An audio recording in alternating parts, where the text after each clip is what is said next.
422강 헤어짐과 만남.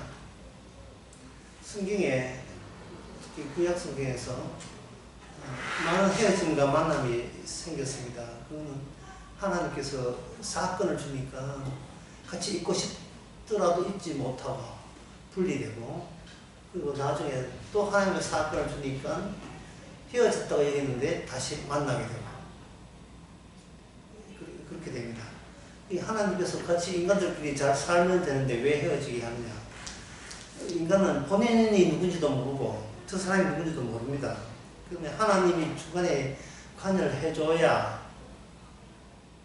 관여를 해서 사건을 일으켜줘야 그 사람이 나와 헤어질 때 그 헤어지면서 나타내는 그 태도와 말씨, 그것이 그 사람의 본성이 드러나죠.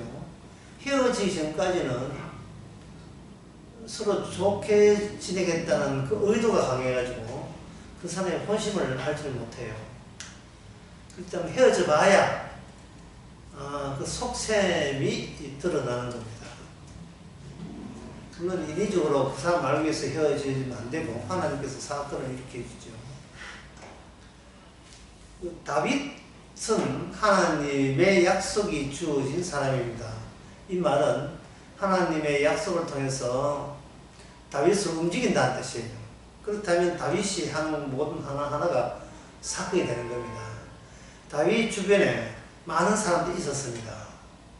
이 다윗이 왕으로 했을 때는 앞다투어서 다윗에게 충성하면서 다윗과 자기가 같은 마음, 한 마음이라고 그렇게들 오해를 했었죠.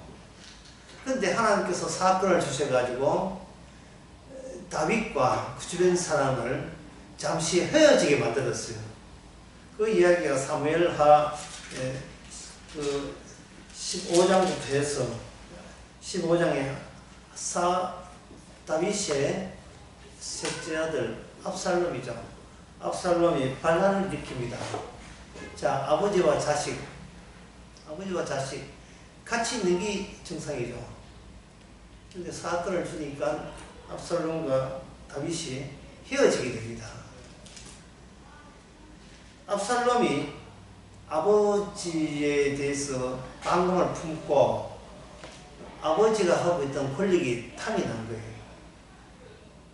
나도 이제 이스라엘 왕 되고 싶다 라고 나선 겁니다. 그 본성은 압살롬이 아버지와 함께 있을 때 본인도 그러한 속성이 있다는 것을 본인은 몰랐죠. 근데 압살롬이 아버지로부터 약간의 소외를 당한다 할까요? 관심이 없을 때 이참에 내가 아버지 자리에 올라가게 되면 아버지의 누렸던 부귀영화와 그 모든 공경과 백성들의 사랑을 나도 그 자리에서 한번 보겠다 라고 생각한 겁니다. 그러니까 이 압살롬은 뭘 모르냐 하면 다윗은 하나님과 헤어지지 않고 있는데 압살롬은 아버지 다윗과 헤어졌어요. 다윗에게 하나님의 언약이 주어졌습니다.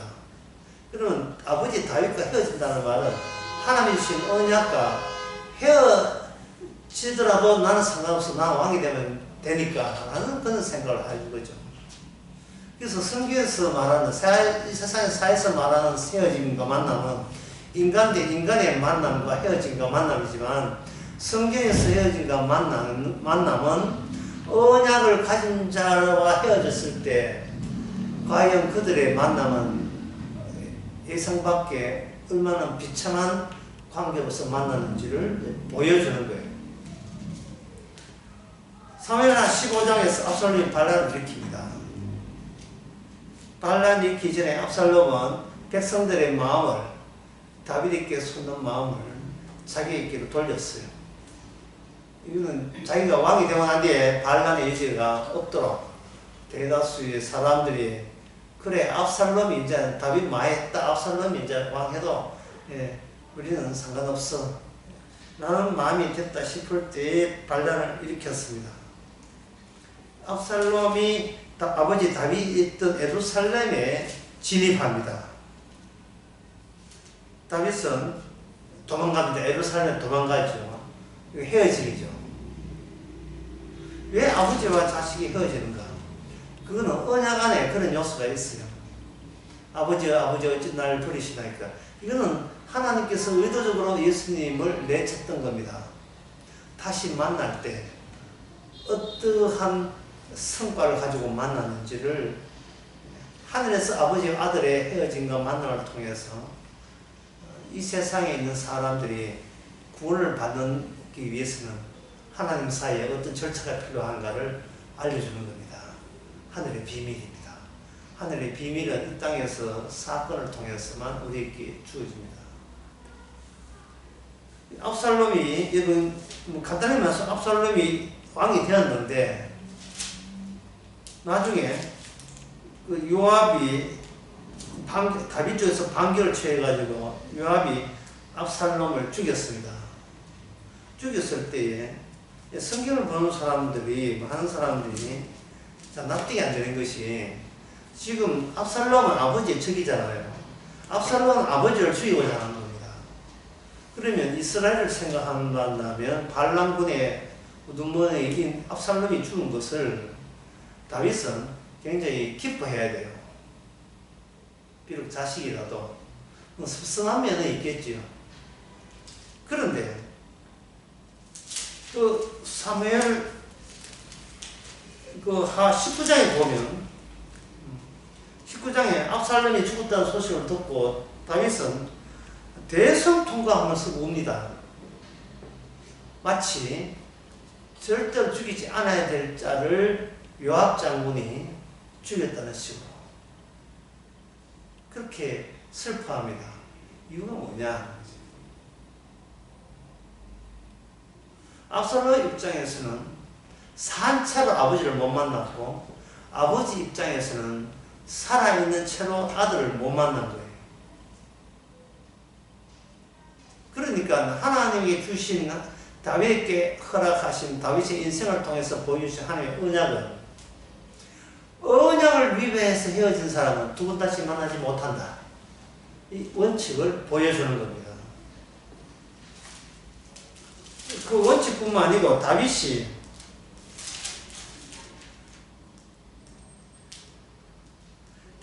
그 아들에게 쫓겨서 초라한 행색을 가지고 바삐 도망을 치를 때, 그때 사무엘하 16장 5절에 보면 시므이라는 사람이 나와가지고 다윗을 저주합니다.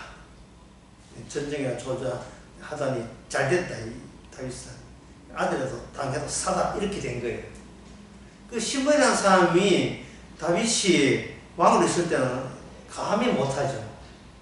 근데 시므이라는 사람이 이제 권력이 아버지에게 아들에게 넘어갔으니까, 아버지 다윗은 이런 권력이라는 것은 전혀 없다는 것을 본인이 이제 간파를 하고, 비겁하게 권력 쪽에 자기가 서면서 권력 없는 쪽을 이제 구박하듯이 공격하는 거예요. 권력에 놀아나는 인간의 얄팍한 본심이 이 다윗 언약을 통해서 보여지는 겁니다. 아, 인간은 하나님의 언약을 좋아하는 것이 아니고 자기가 품고 싶은 권력을 원하는구나, 힘을 원하는구나. 이 다윗이 일대를 취해서 그것이 나오죠. 나오는데 시므이라는 자기 계획대로 안 되네요. 다윗이 패배하고 압살롬이 자기가 편들었던 압살롬을 이길 줄 알았는데, 사무엘하 19장에 보니까 그게 시므이가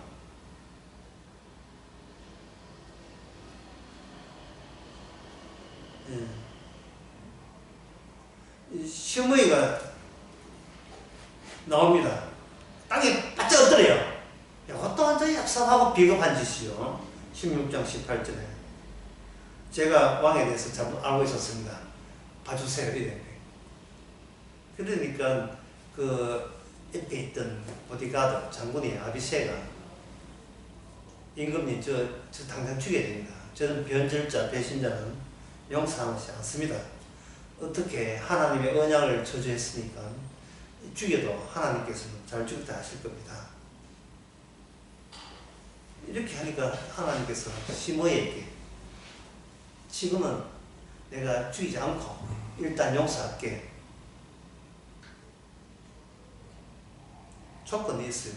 네가 동네에서 연금 상태에 들어가는 거예요.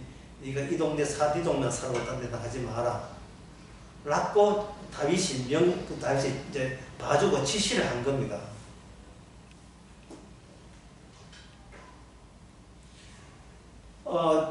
사람을 죽이고 살려고 하는 것은 다윗의 입장에서는 이거는 하나님의 손에 달렸다는 사실을 다윗은 언약을 통해서 알게 됩니다. 이유가 뭐냐면 내가 아들에게 마땅히 죽음 당해야 되는 것을 자기는 기정사실을 알았어요. 이참에 내 인생 끝났구나. 그런데 이상하게 하나님이 개입해가지고 발람에게 아들을 패배하고 자기가 승리했으니까 이거는 뭐 하나님의 뜻이 있는 거예요. 근데 그 하나님의 뜻에 대해서 본인이 관여를 못해서 자기는 죽어도 마땅한 아들에게 죽어 마땅하다고 여기는데 하나님께서 역전을 시켜줬으니까 그렇다면 사람이 죽고 사는 것은 이거는 하나님의 지시가 있어야 되지 내 마음대로 내 위주로 내 기분 따라 사람 죽이고 할 그런 자리가 아니라는 사실을 알게 되었어요. 그렇다고 시므이를 이렇게 마냥 용서할 수가 없고 그래서 하나의 조건부로 살게 해준 겁니다. 자 이렇게 해서 우리 다음 같은 결과를 내릴 수 있습니다. 헤어짐만 만나면서 헤어짐과 만나면서 하나님의 언약 안에 있는 사람은 신약에 와서 인간은 예수님과의 하나님께서 일부러 예수님께서 인간을 만났는데 의도적으로 예수님은 인간과 헤어집니다. 헤어지면서 인간의 본성이 드러났어요. 예수라는 자가 잘 죽었다.